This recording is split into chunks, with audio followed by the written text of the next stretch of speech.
Happy birthday guys.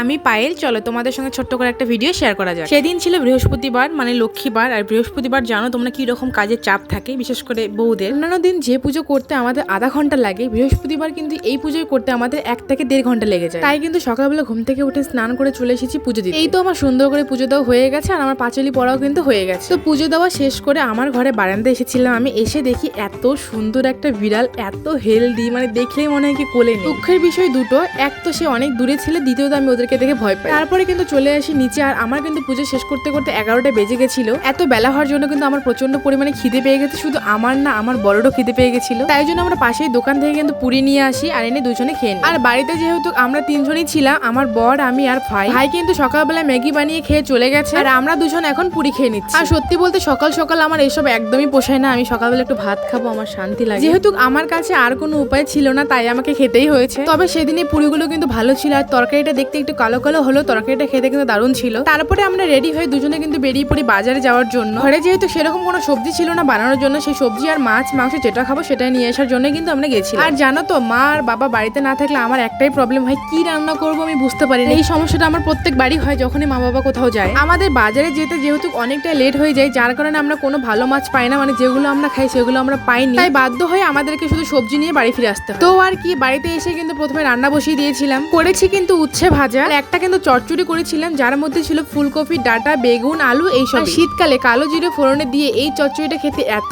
ভালো লাগে আমার। আর কিন্তু করেছিলাম শুটকি মাছ দিয়ে বেগুন আলুর একটা তরকারি। এইসবই ছিল কিন্তু আমাদের দুপুরবেলার আজকে রান্না বান্না। এখন দেখো রাত কিন্তু 12টা পার হয়ে গেছে। সাহিলের ছিল পরের দিন জন্মদিন, তাই জন্য দেখো রাত্রিবেলা কেক কেটে ওরা সেলিব্রেট করেছে। কেক কাটিং হয়েছে, তখন কিন্তু আমি যাইনি, আমি ঘরে ছিলাম, আমি ভুলেই গেছিলাম। তারপর দেখি বাইরে প্রচন্ড পরিমাণে হাসাহাসি শব্দ হচ্ছিল, বের হয়ে দেখি এর এই অবস্থা হয়ে গেছে, মানে কি বলবো। আর তো আজকের ভিডিওটা আমি এখানেই শেষ করছি। ভিডিওটা তোমাদের কেমন লাগলো অবশ্যই কমেন্ট করে জানাবে। তো তোমাদের সঙ্গে কিন্তু দেখা হবে আরো নতুন একটা সুন্দর ভিডিও। তো তখন সবাই ভালো থাকবেন, টাটা, বাই।